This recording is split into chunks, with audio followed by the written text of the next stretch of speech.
Ça y est, nous sommes tous reconfinés. Je vais donc vous dire dans cette vidéo quelles vont être les conséquences sur l'immobilier.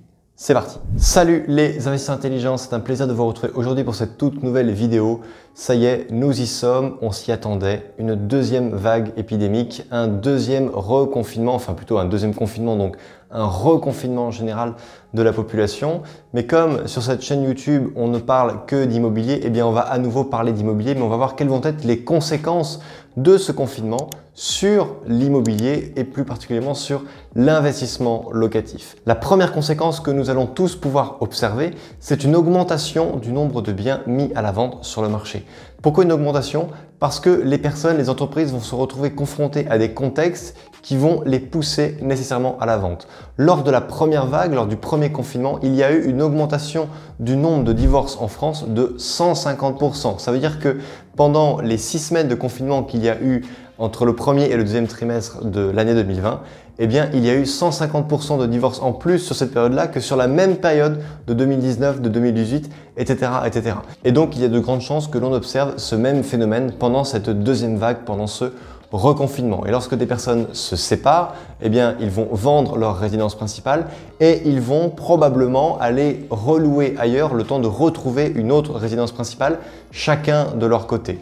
Mais sachez qu'un divorce, une fois sur deux, ça se conclut par une vente de la résidence principale. C'est donc la première cause qui va faire que le nombre de biens immobiliers va être en augmentation. La deuxième raison qui va faire que le nombre de biens va augmenter, eh bien, c'est toutes ces petites entreprises qui malheureusement vont mettre la clé sous la porte. Et lorsque vous avez un patron ou une patronne qui s'est endetté pour faire un commerce et qui doit payer ses fournisseurs, mais le commerce est fermé, les aides de l'État pour subvenir à ses besoins n'ont pas suffi et qu'elle s'est portée caution personnelle avec notamment l'apport, pourquoi pas, de sa résidence principale, eh bien, lorsqu'elle va placer son entreprise en liquidation judiciaire, on va se tourner vers les cautions. Et si cette personne-là doit 150 000 € par exemple à ses salariés, à son fournisseur, à son propriétaire, etc., etc., et si cette personne n'a pas l'argent, eh bien, le juge décidera de prendre sa maison qu'elle va vendre rapidement parce qu'elle aura un délai pour retrouver l'argent. Elle pourra ainsi rembourser ses créanciers, mais donc ça fait des nouveaux biens qui vont arriver à la vente. Troisième conséquence qui va faire que les biens immobiliers vont être en augmentation, c'est que les biens qui étaient en train d'être vendus ne vont peut-être plus se vendre. Pourquoi? Parce que si, admettons, vous avez signé aujourd'hui un compromis de vente et que la banque, il y a 10 jours, vous a dit « Oui, ok, monsieur Dupont, il n'y a pas de souci, au vu de votre situation, on vous finance sans aucun problème », mais que vous êtes au chômage technique ou que vous êtes en train de perdre votre travail parce que votre entreprise est en train de déposer le bilan, eh bien là, il est possible que la banque ne vous finance absolument plus.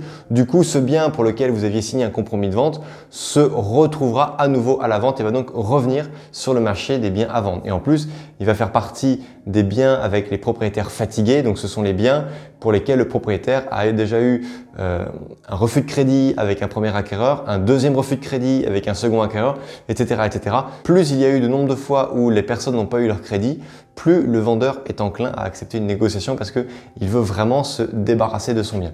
Et enfin, la quatrième raison qui va faire que les prix de l'immobilier risquent d'arriver en masse, et là c'est la conséquence la plus malheureuse, eh bien c'est notamment par le nombre de décès.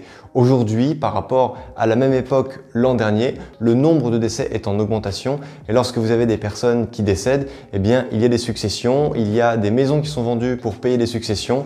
Bref, il y a plein de paramètres qui font que de nouveaux biens immobiliers vont se retrouver à la vente. Une deuxième conséquence réelle de cette épidémie, eh bien, c'est que avec ces vagues de confinement et ce nouveau reconfinement, il y a un véritable attrait pour la campagne parce que les personnes qui ont vécu le premier confinement en ville, dans des petits studios de 15, 20, 25 mètres carrés, l'ont très mal vécu, alors que ceux qui vivaient dans des grandes maisons à la campagne qui valent le prix d'un studio dans une grande ville, eh bien, ont bien mieux vécu ce confinement parce qu'ils pouvaient jouir de l'air extérieur, avoir un jardin, se dégourdir un peu plus les jambes que les gens qui étaient confinés soit dans des grands ensembles immobiliers, soit dans des tout petits appartements.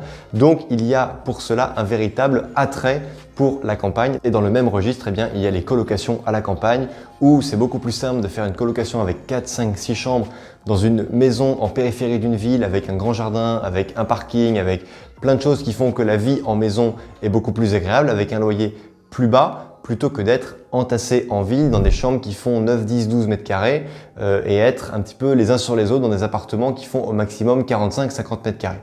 Donc effectivement, il y a un véritable attrait pour la campagne de ce point de vue-là. Alors attention, ça ne veut pas dire que les villes vont être désertées et qu'il n'y a plus d'attrait, ça veut simplement dire qu'il y a un nouvel attrait pour la campagne. Donc il y a des zones qui n'étaient pas du tout intéressantes qui deviennent maintenant intéressantes. Troisième conséquence, il va y avoir massivement un report de projet. Il y a toutes ces personnes qui vont être un petit peu frileuses, qui voulaient peut-être investir dans leur résidence principale, dans leur résidence locative et qui vont simplement attendre que la vague de Covid passe.